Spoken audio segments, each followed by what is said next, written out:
বাংলাদেশের জন্য অতি গুরুত্বপূর্ণ একটি প্রকল্প হচ্ছে ব্যালিস্টিক মিসাইল প্রকল্প। বাংলাদেশের ফায়ার পাওয়ার বাড়াতে এই প্রকল্পের গুরুত্ব অনেক। তাছাড়া বাংলাদেশের নিরাপত্তায় ভবিষ্যতে সবথেকে গুরুত্বপূর্ণ ভূমিকা পালন করবে এই ব্যালিস্টিক মিসাইল প্রকল্প। যদি প্রতিপক্ষ আক্রমণ করে তাহলে পাল্টা আক্রমণ করার শক্তি থাকলে বাংলাদেশ নিরাপদ থাকবে। বাংলাদেশের পার্শ্ববর্তী দেশ ভারত এবং মিয়ানমারের কাছে শক্তিশালী ব্যালিস্টিক মিসাইল রয়েছে, আর এই দিক থেকে কিন্তু পিছিয়ে রয়েছে বাংলাদেশ। এই অ্যাডভান্টেজকে কাজে লাগিয়ে মিয়ানমার বাংলাদেশের গুরুত্বপূর্ণ স্থাপনা ধ্বংস করতে পারবে। যেমন মিয়ানমার চাইলেই চট্টগ্রাম কিংবা ঢাকা সামরিক ঘাঁটিতে আক্রমণ করতে পারবে। বাংলাদেশ কোনোভাবেই তা প্রতিহত করতে পারবে না, এমনকি পাল্টা আঘাত করতেও পারবে না। এই ধরনের সামরিক দুর্বলতা কাটাতে বাংলাদেশের প্রয়োজন শক্তিশালী ব্যালিস্টিক মিসাইল।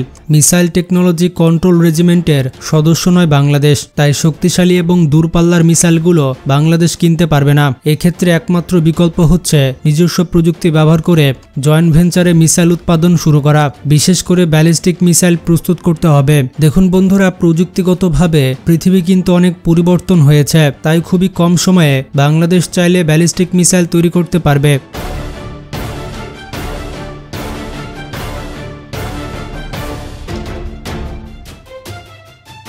2018 সালে একটি গুজব বাংলাদেশে ব্যাপক আকারে ছড়িয়ে পড়ে। বাংলাদেশ নাকি ব্যালিস্টিক মিসাইল তৈরি করছে, যার নাম হচ্ছে বর্জ্য এক ব্যালিস্টিক মিসাইল। এটি অনেক শক্তিশালী মিসাইল হবে এবং পরবর্তীতে এটি আপগ্রেড করে আরও শক্তিশালী করা হবে। তবে ঘটনাটি ছিল সম্পূর্ণ ভিত্তিহীন। আসলে এটি ছিল একটি গুজব। তবে বাংলাদেশের অবস্থান বিবেচনায় আগামী 5 থেকে 7 বছরের মধ্যে বাংলাদেশ চাইলে ব্যালিস্টিক মিসাইল প্রস্তুত করতে পারে, কারণ ব্যালিস্টিক মিসাইল তৈরি করার মতো বাংলাদেশের অর্থনৈতিকভাবে সক্ষমতা রয়েছে, যা কাজে লাগিয়ে বিভিন্ন দেশ থেকে প্রযুক্তি ধার করে নিয়ে ব্যালিস্টিক মিসাইল তৈরি করতে পারবে বাংলাদেশ। তুরস্ক এবং ইরানের মতো দেশ ব্যালিস্টিক মিসাইল প্রযুক্তিতে সফল হয়েছে। বর্তমানে তাদের হাতে শক্তিশালী ব্যালিস্টিক মিসাইল রয়েছে, যা তারা নিজেদের দেশে তৈরি করেছে। তুরস্ক এবং ইরান মাত্র 5 বছরের মধ্যে এই প্রকল্প হাতে নিয়ে সফলতা পেয়েছে। এক্ষেত্রে তারা চীন এবং উত্তর কোরিয়ার সাহায্য নিয়েছিল। বাংলাদেশ যদি অতি অল্প সময়ে ব্যালিস্টিক মিসাইল প্রকল্প বাস্তবায়ন করতে চায়, তাহলে চীন অথবা উত্তর কোরিয়ার সাহায্য লাগবে অথবা তুরস্কের সাহায্য লাগবে।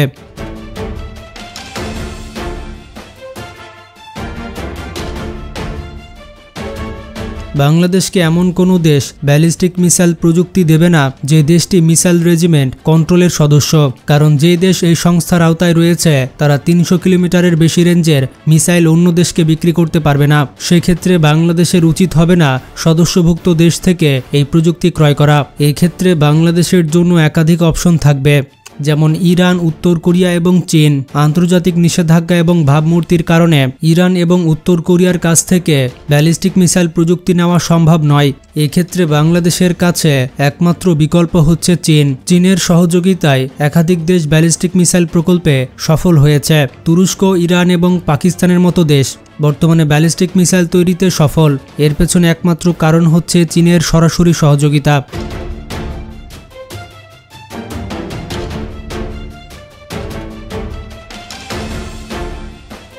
যেমনটা জানেন, অর্থ প্রদান করলে চীন প্রযুক্তি হস্তান্তর করতে কোনো আপত্তি করে না। তাছাড়া বাংলাদেশকে সহযোগিতা করতে চীন কোনো রকম আপত্তি করবে না, কারণ ভারতের প্রতিপক্ষ হিসেবে বাংলাদেশকে শক্তিশালী করতে পারলে এটা চীনের জন্য কৌশলগতভাবে গুরুত্বপূর্ণ হবে। ভারতের পক্ষ থেকে বরাবরই আপত্তি করা হয় বাংলাদেশ কেন চীন থেকে সমরাস্ত্র ক্রয় করে। এর অর্থ ভারতের নিরাপত্তার জন্য বাংলাদেশের সামরিক শক্তি কোনোভাবেই ভারতের জন্য শুভকর নয়। এর জন্য বাংলাদেশকে চীন ব্যালিস্টিক মিসাইল প্রকল্প অবশ্যই দিবে। তাছাড়া সাম্প্রতিক সময়ে সৌদি আরব এবং মিশরের মতো দেশকে ব্যালিস্টিক মিসাইল তৈরি করার প্রযুক্তি দিয়েছে চীন।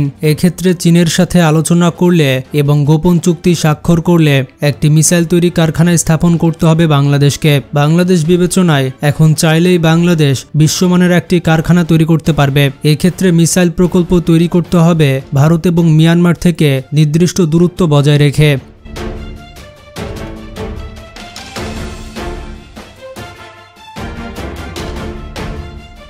এক্ষেত্রে ঢাকা এবং বরিশাল জেলাকে প্রাধান্য দেওয়া যেতে পারে, কারণ এই দুইটি অঞ্চলে লং রেঞ্জের মিসাইল ছাড়া হামলা করা সম্ভব নয়।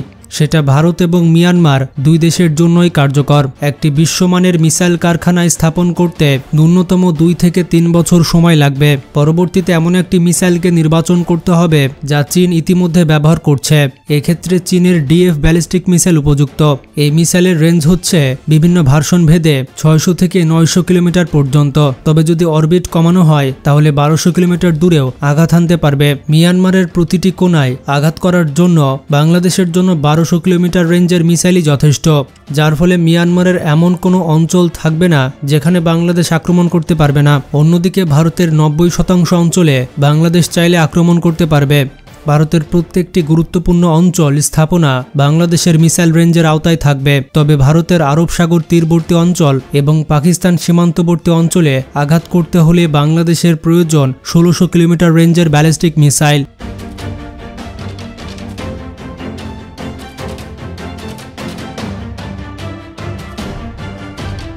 বাংলাদেশ যদি একবার উৎপাদন করতে শুরু করে তাহলে পরবর্তীতে আপগ্রেডের মাধ্যমে এই রেঞ্জ আরও বাড়াতে পারবে। তখন পুরো ভারতের কোনা কোনা বাংলাদেশের মিসাইল রেঞ্জের আওতায় থাকবে। যদি বাংলাদেশ এই সক্ষমতা অর্জন করতে পারে তাহলে বাংলাদেশ পরিপূর্ণভাবে নিরাপদ থাকবে, কারণ বাংলাদেশের গুরুত্বপূর্ণ স্থাপনায় ব্যালিস্টিক মিসাইল হামলা হলে প্রতিপক্ষের একই স্থানে আঘাত করতে পারবে বাংলাদেশ। এই ধরনের ব্যালিস্টিক মিসাইল কতটা গুরুত্বপূর্ণ তা 2020 সালে সংঘটিত নাগোর্নো কারাবাখ যুদ্ধের দিকে তাকালে বোঝা যায়। কারণ আর্মেনিয়া ঘোষণা করেছিল আজারবাইজান যদি যুদ্ধ বন্ধ না করে তাহলে তাদের প্রধান গ্যাস ক্ষেত্রে ব্যালিস্টিক মিসাইল দিয়ে হামলা করবে। সৌভাগ্যক্রমে আজারবাইজানের কাছে ইসরায়েলের তৈরি লোরা ব্যালিস্টিক মিসাইল ছিল। তখন আজারবাইজানও পাল্টা হুমকি দেয় যদি এমন কিছু হয় তাহলে আর্মেনিয়ার পারমাণবিক বিদ্যুৎ কেন্দ্রে তারা ব্যালিস্টিক মিসাইল দিয়ে হামলা করবে।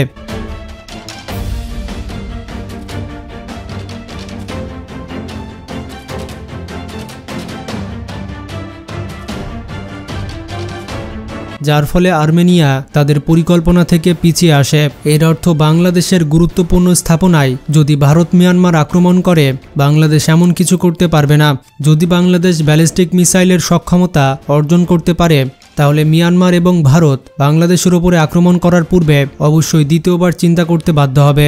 তাই শক্তিশালী ব্যালিস্টিক মিসাইল পেতে হলে চীনের সাথে আলোচনা করে দ্রুত পদক্ষেপ নিতে হবে, আর নয়তো দেশের নিরাপত্তা ভবিষ্যতে ঝুঁকির মুখে পড়তে পারে।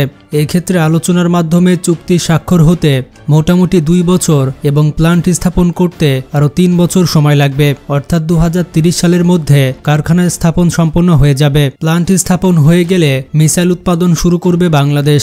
ফলাফলস্বরূপ পরবর্তী 2 বছরের মাঝে ব্যালিস্টিক মিসাইল ডেলিভারি পাবে বাংলাদেশ সেনাবাহিনী। অর্থাৎ 2032 সালের মধ্যে এই প্রকল্প বাস্তবায়ন করা সম্ভব।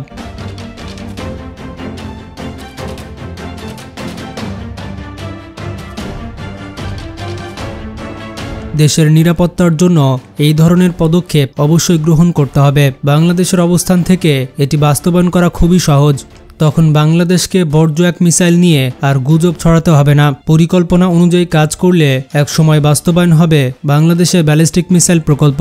দেখুন বন্ধুরা, আমাদের কাজ হচ্ছে শুধুমাত্র সরকারকে তথ্য দিয়ে দেওয়া, বাকি কাজগুলো সরকার বাস্তবায়ন করবে। আমরা তো রোডম্যাপ দিয়ে দিলাম কিভাবে প্রকল্প বাস্তবায়ন করবে। এখন সরকারের ইচ্ছা না থাকলে আমাদের কিছু করার নেই। আপনাদের কি মনে হয় এই প্রকল্প হাতে নেওয়া উচিত কি উচিত নয়? আপনাদের মতামত কমেন্টে জানাতে পারেন। আর ভিডিওটি ভালো লাগলে বেশি বেশি শেয়ার করতে পারেন। আর চ্যানেলে যারা নতুন তারা এখনই চ্যানেলটি সাবস্ক্রাইব করে পাশে থাকা বেল আইকনটি ক্লিক করে দিন। তো ভালো থাকবেন, টেক কেয়ার।